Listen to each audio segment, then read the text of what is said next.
बोलती पुस्तके. ज्यांना वाचनाचा नाद त्यांना बोलती पुस्तके घाली साद. आमचं चॅनल सबस्क्राईब करा आणि सबस्क्राईब करायला इतरांनाही सांगा. नमस्कार श्रोते मित्र हो, बोलती पुस्तके सादर करत आहे लेखक द.स. काकडे लिखित कादंबरी पाखऱ्या, भाग 3. ऐन दुपारचा टाईम. वाड्यावर चिमण्यानं त्याचं राखणदार नव्हतं. ते जंगलपट्टीच्या राखणदार नाम्यासंगती गेलं होतं. डुकरांचा एकूर उधळला होता. चांगली दणकट रानडुकरं होती. त्यातली 2 जरी आडवी केली तरी त्यांच्या जेवणाची पंगत सणसणीत होणार होती. रानडुकरांच्या सागुतीचं जेवण म्हणल्यावर सारे राखणदार मंडळी जंगलपट्टीकडे उधळली होती. वाड्यावर पुरुष माणूस असं कोण नव्हतं. चिमण्या पण तिथं थांबला नव्हता. लाडबाबा तालुक्याच्या हॉस्पिटलात बसवलेला हात चेकरा आमदारानं नेला होता.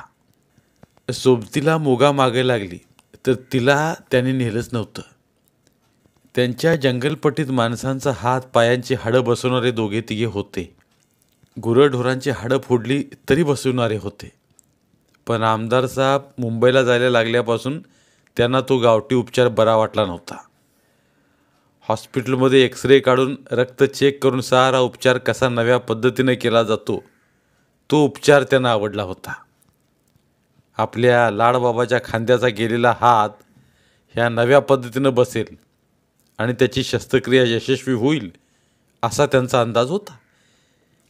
त्यात त्यांना घाई केली म्हणून यश आलं होतं. हात खांद्याला पुन्हा जोडला होता. पण तो उजवा हात आता पहिल्यासारखा वाघाची शिकार करायला साथ देणारा राहिला नव्हता. मोगा झोपाळ्यावर बसून जंगली प्राण्यांवरची पुस्तकं वाचत होती. त्यातलं टार्झनचं पुस्तक मागं तिनं वाचलं होतं. ते तिला खूप आवडलं होतं.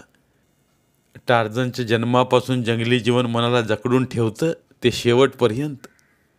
टार्झन आपल्या प्रचंड ताकदीने जंगलातील एक माकडांच्या कळपात कसा वावरतो आणि पराक्रम गाजवतो, सारं मनाला मंत्रमुग्ध करणारं ते पुस्तक होतं.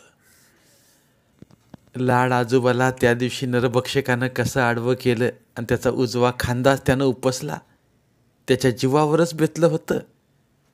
कोण तो अचानक तरणाबांड पुरुष आला आणि त्यानं लाडबाबाच्या अंगावरच्या नरभक्षकाच्या मस्तकात फरशीचं घाव लाकडं फोडल्यागत घातलं. त्या नरभक्षकाचं धूळ पण त्यानं आपल्या ताकदीनं बाजूला केलं होतं. लाडबाबाचा उजवा हात खांद्यापासून जवळजवळ अलगच झालेला. त्याला तालुक्याच्या हॉस्पिटलला नेण्याशिवाय पर्याय नव्हता. त्यामुळे त्या गडबडीत लाडबाबाचा जीव वाचला. त्या तरण्या पुरुषाकडे पाहावयाची कोणाला फुरसतच मिळाली नाही. भो भो. वाड्याबाहेर आवाज घुमले.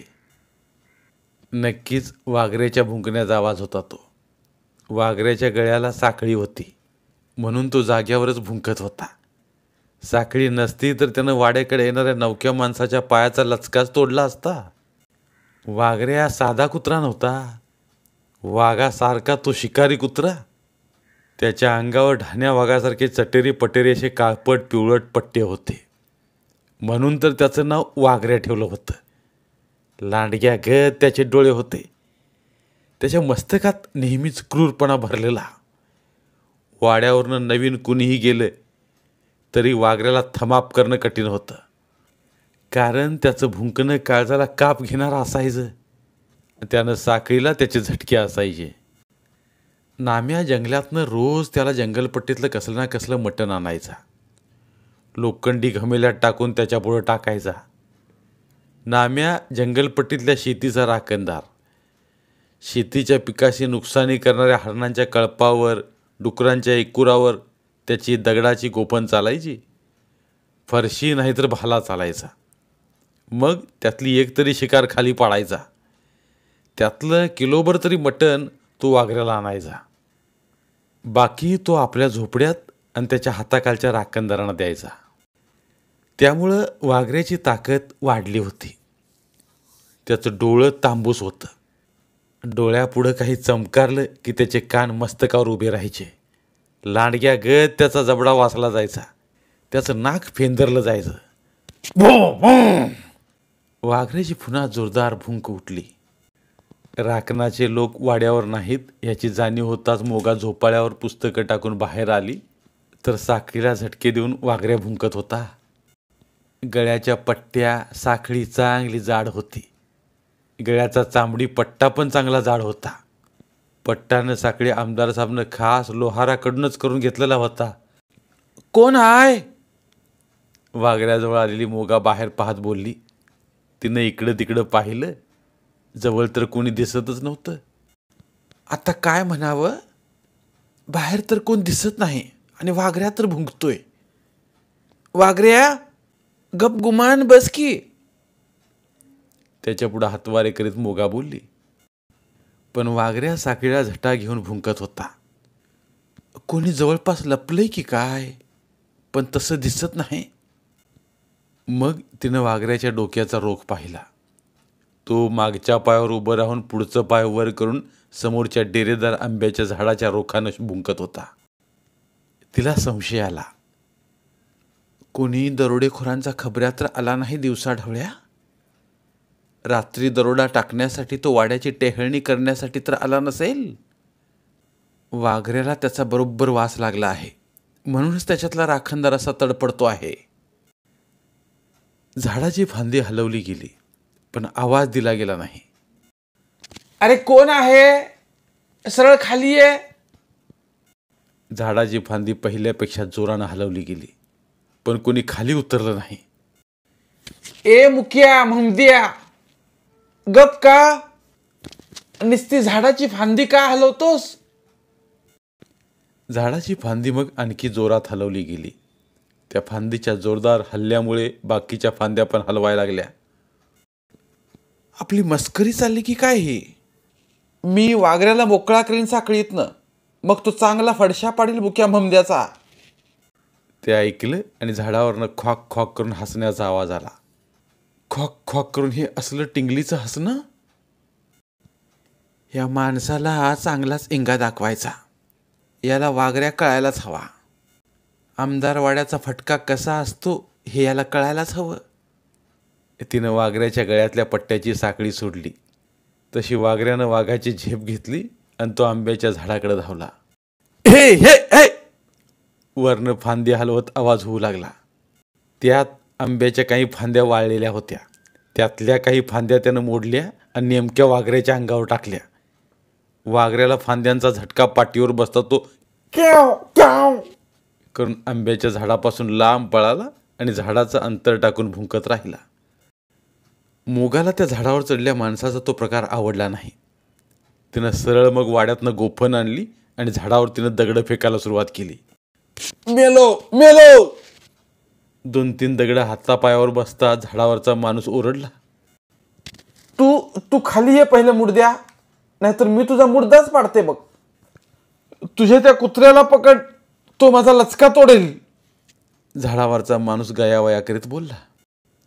मोगानं त्या माणसाला बघण्याचा प्रयत्न केला, पण डेरेदार आंब्यामुळे त्याच्या आकृतीच नीट दिसत नव्हती, तर त्याचं तोंड काय दिसणार. ए खाली उतर. पण कुत्रा. वरनं रडका आवाज आला. झाडावरचा माणूस वाळलेल्या फांद्या टाकायचा बंद झाल्यानं वाघऱ्याचा पण रुबाब वाढला होता. त्याच्या अंगात आलं होतं. तो झाडाच्या खोडावर उड्या मारून वर चढण्याचा प्रयत्न करू लागला, पण वाघऱ्या कुत्रा होता. तो काही 12 हात लांब उडी मारला बिबळ्या नव्हता, किंवा झाडावर सरसर चढायला मांजर पण नव्हता. झाडावर चढायला त्याच्या नख्या काही वाघ मांजरागत नव्हत्या. वाघऱ्या खोडावरनं खाली घसरून गेला होता. मग तो फक्त खोडावर पुढचे पाय वर ठेवूनच भुंकत राहिला. असा असल्यावर झाडावरचा माणूस खाली कसा येणार. तो पुन्हा झाडाच्या शेंड्यावर जाऊ लागला. तसा मोगानं बचकभर दगड घेतला आणि तीच झाडाचं खोड पकडून वर चढायला लागली. वर तिनं आवाज दिला. तुझा मी आता पाय धरून खाली ओढणार आणि खाली वाघऱ्या पुढे टाकणार. तुझा वाघऱ्या काय वाघ आहे काय? त्याला तिच्या वाघऱ्याची किंमत नव्हती. मग खाली उतरून वाघऱ्याचा सामना कर की. झाडाच्या खोडात येऊन वर मोकळेपणे श्वास घेत मोगा त्याला बोलली. त्यानं तिचं ते चॅलेंज स्वीकारलं. तसाच तो झाडाच्या वरच्या फांदीवरनं माकडाच्या चपळाईनं खालच्या फांदीवर आला. तिथून त्यानं एकदम खालच्या फांदीचा शेंडा टार्झनच्या चपळाईनं पकडला आणि त्यानं स्वतःला खाली झोकलं. तो खाली पडल्यावर पाठोपाठ खालची फांदी कडाड वाजली आणि खाली कोसळून पडली. खोडाजवळ भुंकणारा वाघऱ्या त्या आवाजानं दचकला आणि त्याच्या नरड्यातच आवाज गप्प झाला. खोडात बसलेली मोगा त्याच्या त्या चपळाईनं एकदम चकित झाली, पण लगेच ती सावरली. ती त्याला सोडणारी नव्हती. तिनं खोडातून खाली उडी घेतली.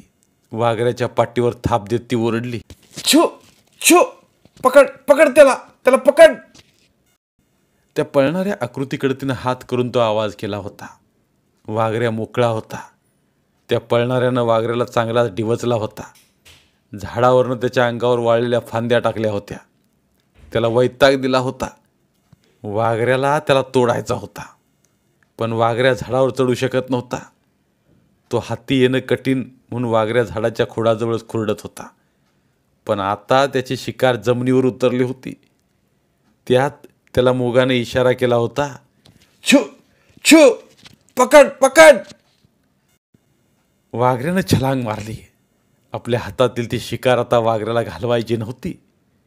पळणाऱ्याच्या पायाला वेग होता, पण 2 पायांच्या माणसांपेक्षा 4 पायांचं जनावर वेगवानच. वाघऱ्यानं त्याला लगेच गाठला. वाघऱ्यानं त्याच्यावर उडीच घेतली. आपली शिकार चांगली फाडून तुडून टाकायचा त्याचा विचार होता. वाघऱ्याची अंगावर उडी पडते असं दिसताच त्या तरण्या बांड पुरुषानं एकदम खाली बैठक मारली. तसा वाघऱ्या मुंठीच्या काट्यावरच पडला गेला. काय झालं ते क्षणभर वाघऱ्याला काही कळलं नाही.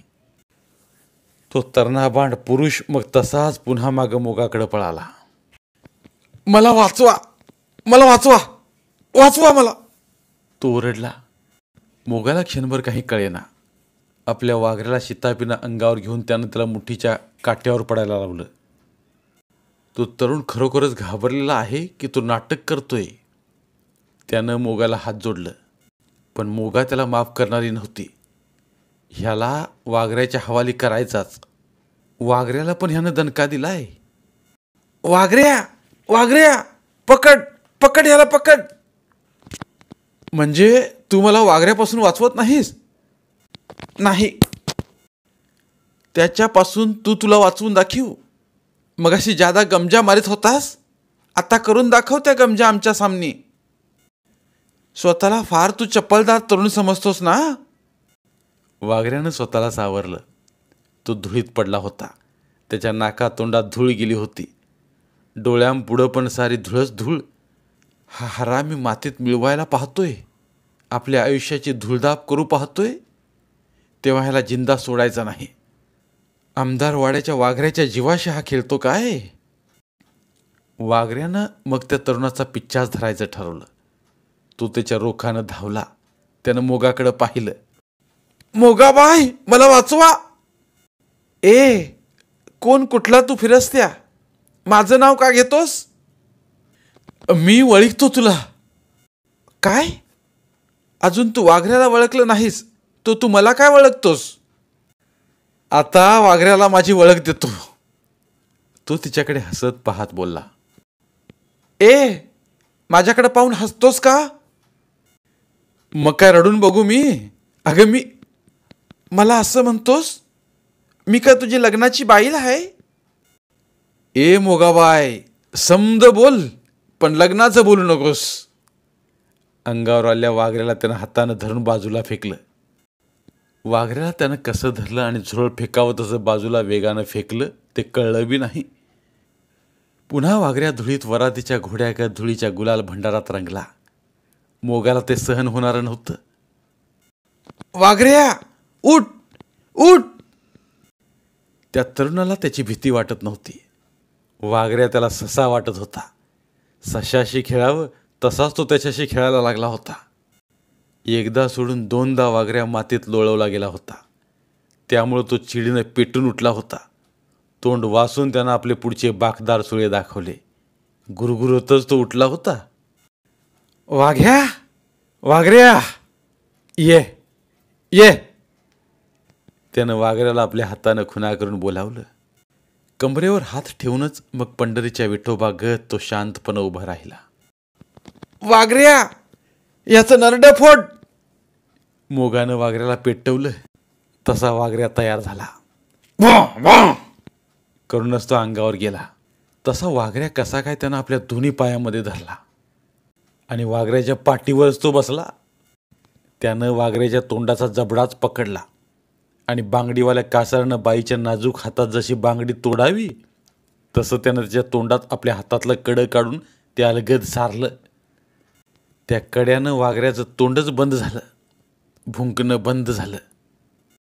वाघऱ्या वाघऱ्या हुप हुप, तुझ्या शिफ्टला शेरभर तूप. वाघऱ्या पुढे तो तरुण नाक खाजवत बोलला. वाघऱ्याच्या तोंडाला मुसकीच बांधली होती. एखादा मांत्रिक मेंढवाड्यातली मेंढी लांडग्यानं उचलून नेऊ नये म्हणून जसा मंत्रानं लांडग्याचं तोंड बांधतो तसं इथं त्या तरुणानं वाघऱ्याचं तोंड बांधलं होतं. पण इथं मंत्रतंत्राचं गारूड नव्हतं, तर इथं हिसकाच होता. त्यात त्यानं वाघऱ्याच्या पाठीत आपल्या मनगटाचे असे काही आडवे वार केले की वाघऱ्याचा पार ससा झाला आणि तो आभाळ अंगावर पडलंय ह्या भीतीनं शिपूट घालूनच वाड्याच्या रोखानं पळाला. मोगानं त्याच्याकडे चमत्कारिकपणे पाहिलं. कोण हा? चांगलाच पराक्रमी दिसतोय हा. नाव काय रे तुझं? मी लाडबाबाचा हात पाहायला आलो होतो. तुझा आणि माझ्या आजोबांचा काय संबंध? ती त्याला बोलली. त्या दिवशी जंगलपट्टीत नरभक्षक वाघानं उडी घेतली होती, आठवता? ते ऐकलं आणि ती त्याच्याकडे पाहतच राहिली. म्हणजे म्हणजे तूच त्या दिवशी त्या वाघाच्या मस्तकात फरशी घालून त्याला ठार मारलं ना? बघा बुवा, तुला आठवत नाही, कारण मी आपला अडबंग गडी. लोक माझ्यावर कुत्री सोडते ती. ये तुझ्यावर मी काय वाघऱ्या उगाच नाही सोडला. तो माझा राखणदार, माझं रक्षण करायचं त्याचं काम. तुझं राखण? आता मी जर तुझा हात धरला तर कुठं आहे तुझा राखणदार? बोंब मारून बोलव की त्या वाघऱ्याला. त्यानं तिचा हात धरूनच सरळ म्हणलं, वाघऱ्या वाघऱ्या. त्याच्या हातातून आपला हात सोडवण्यासाठी ती ओरडली. वाड्याकडे पळून गेला कुत्रा वाघऱ्या बाहेर आला. त्याच्या तोंडाभोवती बसवलेलं कडं तसंच होतं. तोंड खाली करून पुढच्या पायांच्या पंजाने तोंडाभोवती घट्ट बसवलेलं कडं लगेच काढण्याचा खूप प्रयत्न त्यानं केलेला दिसत होता. पण कडं काढण्याच्या प्रयत्नात त्याच्या पुढच्या पायांच्या पंजांच्या नखाने त्याचं तोंड रक्तबंबाळ झालेलं दिसत होतं. कडं निघणार नव्हतं, त्याला ते काढणं जमलेलंच नव्हतं. मोगाबाय, तुझ्या वाघऱ्याच्या तोंडाभोवती मी माझ्या हातातलं चांदीचं कडं बसवलंय. ते कडं साधं नाही. नेमदरीच्या पाटलानं मागं वाघाशी कुस्ती केली म्हणून ते मला माझ्या मनगटात घातलं होतं. अस्सल चांदीचं कडं आहे ते. ती त्याच्याकडं पाहतच राहिली. तू वाघाशी बी कुस्ती करतोस? अशा 4-5 कुस्त्या केल्या वाघांशी. 2 अस्वलं बी कुस्ती करून झाडावरनं खाली फेकली. काय म्हणालास? झाडावर अस्वलांची कुस्ती? झाडावर कशाला मरायला गेला होतास तू? मधाचं भलं मोठं पोळं होतं, ते खायला नको? माझ्या आधी 2 अस्वलं चढली की. नदीकाठी वडाचं मोठं झाड, ह्या भल्या मोठ्या फांद्या. एका फांदीचा भक्कम पारंबीचा दोर धरून मी घेतली उडीवर. तानाजी मालुसऱ्याच्या घोरपडी गत सरसर वर पळालो. दोन्ही अस्वलांची खिळोवर मग फेकली की उडी खाली नदीच्या डोहात. पाण्यातनं ते माझ्याकडे येईपर्यंत मी काम फत्ते केलं. मधाची बोटं तोंडानं चाटली, अस्वल वर चढली, तर मी डोहात उडी घेतली. हा गडी जिगरबाज आहे.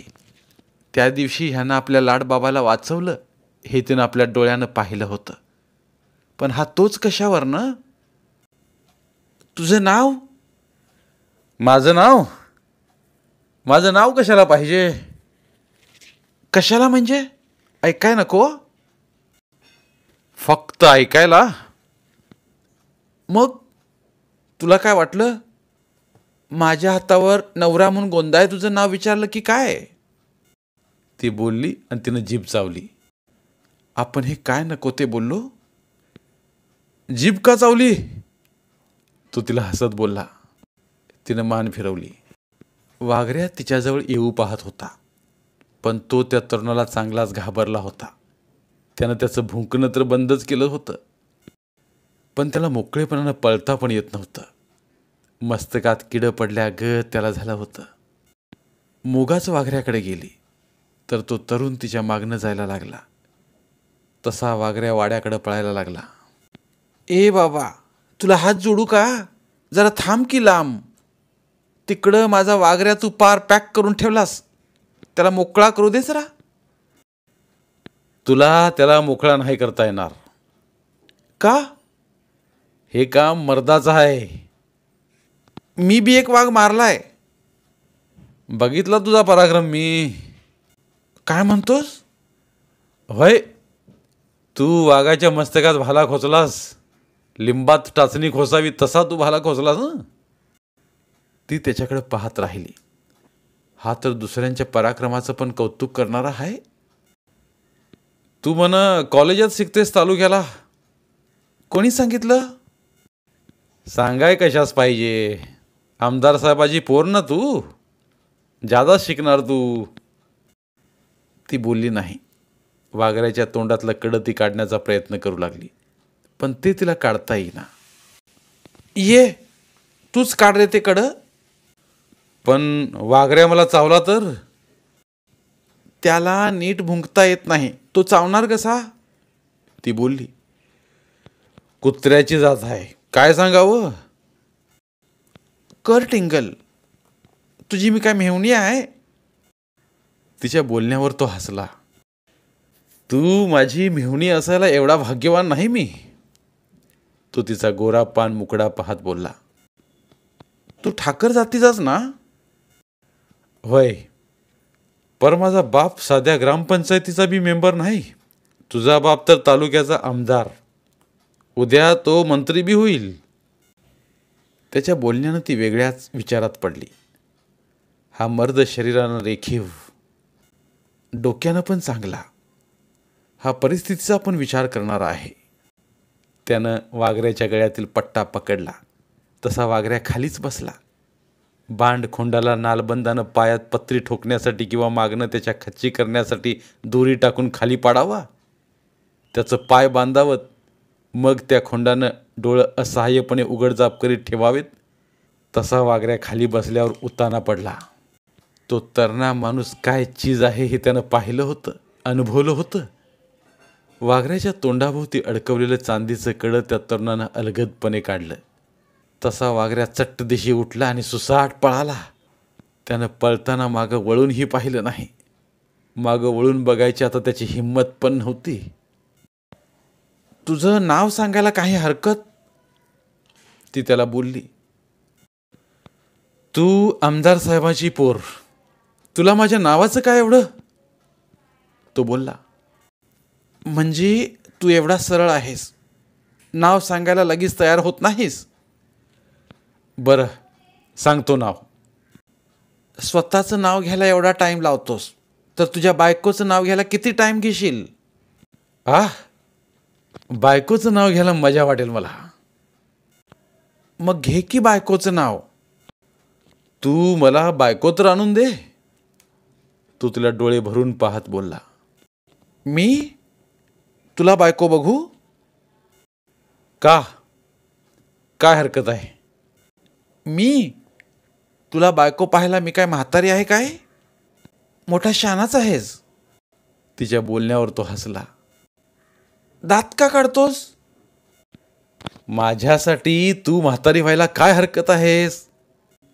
काय काय म्हणालास तू? मी तुझ्यासाठी म्हातारी होऊ? तिला त्याच्या बोलण्यात ती वेगळीच गोम वाटली. मनात जे आहे ते सरळ बोल ना. मन तरी कळू दे तुझं. माझं मन मलाच अजून कळालं नाही, तर तुला काय सांगणार मी? त्यांचं बोलणं चाललं असतानाच आमदार साहेब जीप घेऊन वाड्याकडे आले होते. मोगा तशीच पळाली. तो तरुण तिला मग तसाच पाठमोरा पाहत राहिला. आमदार साहेबला भेटण्यासाठी आपण आलो आणि त्यांची मुलगी मोगा भेटली.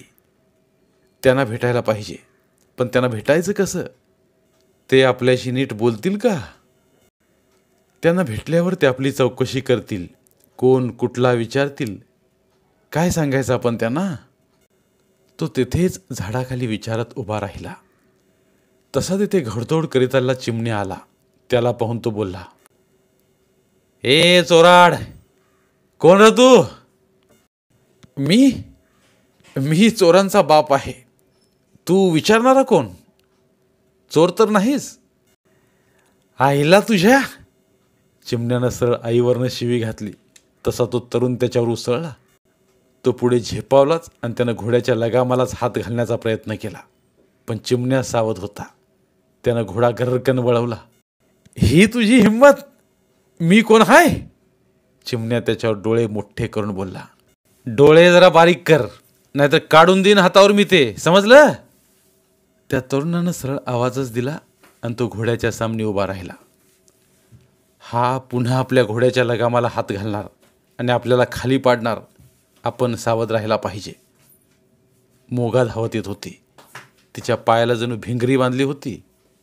तिनं घोडदौड करीत यायचं तर ती स्वतःच्या पायानं दौड करते. मोगा साहेब, तुम्ही दौडत येताय, काही विशेष? तू मधी बोलू नकोस. मग मी बोलू का मोगाबाई? तो तरुण बोलला. हो, तुलाच बोलवायला मला पाठवलंय. कोणी पाठवलं तुला? आमदार साहेबनं का तुझ्या त्या लाड आजोबानं पाठवलं तुला? आमदार साहेबनं बोलवलंय. आजोबा झोपूनच आलाय जीप गाडीत. डॉक्टरनं त्याला गोळ्याच तशा दिल्यात पावरबाज. पण चिमणराव आडवा आलाय मला. वाड्याचा राखणदार आहे म्हणतो. तो तरुण हसत बोलला. चिमण्या वाड्याचा राखणदार असेल, माझा तर तो राखणदार नाही. मोगा सहजपणे बोलून गेली. तिच्या बोलण्यानं चिमण्या तिच्याकडे पाहतच राहिला. ही बया अशी काय बोलून गेली? आपण काय बोलतोय हे तिला तरी समजलं का? मी वाड्याचा राखणदार आहे मोगा साहेब. चिमण्या, मला तू बाईसाहेब म्हणत जा. मोगा म्हणायचं कारण नाही. मी मोगासाहेब म्हणत असतो तुम्हाला. मोगा कधी म्हटलं तुम्हाला? आजपासून माझं नाव घ्यायचं नाही. चिमण्याला मोगाच्या वागण्यात बदल दिसला. हा तरणा-बांड गडी आल्यापासून हा बदल झाला का काय? मोगाबाई साहेब, मला आमदार साहेबांनी भेटायला बोलवलं म्हणता का? हां, चाल तू माझ्या संगत, तुझी ओळख करून देते मी. ती बोलली. तसं बोलताना तिनं त्याच्या उजव्या दंडावर गोंदलेलं फुलपाखरू पाहिलं. हिरव्या आणि लाल रंगाचं ते फुलपाखरू चांगलंच नजरेत भरणारं होतं. कोणी गोंदलं हे फुलपाखरू? जुंदरच्या बाजारात गेलतो तर एक वैदीन पोर हिरव्यानं लाल रंगात गोंदत होती. काही तरुण पोरी आपल्या हातावर नाग गोंदत होत्या. काही आपल्या कपाळावर तुळस गोंदत होत्या. काही आपल्या मांड्यांवर चंद्रसूर्य गोंदत होत्या. मी तिला म्हटलं, तू माझ्या दंडावर काय गोंदणार? तिनं हे फुलपाखरू गोंदलं. कसं होतं ते वैरान पाखरू? तुझ्या गत देखणं होतं. वा, चांगलं बोलतोस. तुला माझं नाव ऐकायचं ना? तुझ्या दंडावरच्या फुलपाखराखाली नाव लिहिलंस की. नाव चांगलं आहे तुझं. वा रे पाखऱ्या. म्हणजे माझं नाव पाखऱ्या आहे तुझ्या तोंडून मी ऐकलं आणि काळजावरनं मऊ हात फिरल्या गत वाटलं बघ. त्याच्या त्या बोलण्यानं मोगा गोरीमोरी झाली. आपण ह्याच्याशी बोलताना जास्तच वाहवत चाललोय ह्याची जाणीव होताच ती सावध झाली. मोगाबाई साहेब, मी जातो आमदार साहेबांकडं. सांगतो त्यांना पाखऱ्या नावाचा वाघ आलाय आपल्या जंगलपट्टीत. त्याला इथनं हाकलाय पाहिजे पहिलं, नाहीतर तो मोगाची शिकार करून त्याला नेल्या बिगार राहणार नाही. चिमण्या आपलं इमान पाळण्यासाठी बोलला. मग तो तिथं थांबला नाही, तिथून चालू पडला. चिमण्याच्या बोलण्यावर पाखऱ्यानं मोगाकडे हसून पाहिलं. त्याला चिमण्याच्या बोलण्याची भीती काही वाटली नाही. तो चिमण्या आता तुझ्याबद्दल सांगेल. मी असल्या माकडांना घाबरत नाही. म्हणजे? मी वाघ आहे, साऱ्या जंगलपट्ट्यांमध्ये हिंडणारा. शाबास रे माझ्या वाघा, ती आपसूक बोलली. तिच्या बोलण्यानं तो चांगला चमकारला. धन्यवाद. उर्वरित कादंबरी पुढील भागात. मराठीतील प्रतिभावंत लेखकांचं साहित्य, कथा, कादंबऱ्या ऐकण्यासाठी आमचं बोलती पुस्तके हे चॅनल सबस्क्राईब करा आणि मराठी साहित्याचा प्रसार करण्यासाठी प्रत्येक मराठी माणसाला सबस्क्राईब करण्यासाठी आवाहन करा आणि बोलती पुस्तके या साहित्य चळवळीत सहभागी व्हा. आपले पुन्हा एकदा धन्यवाद.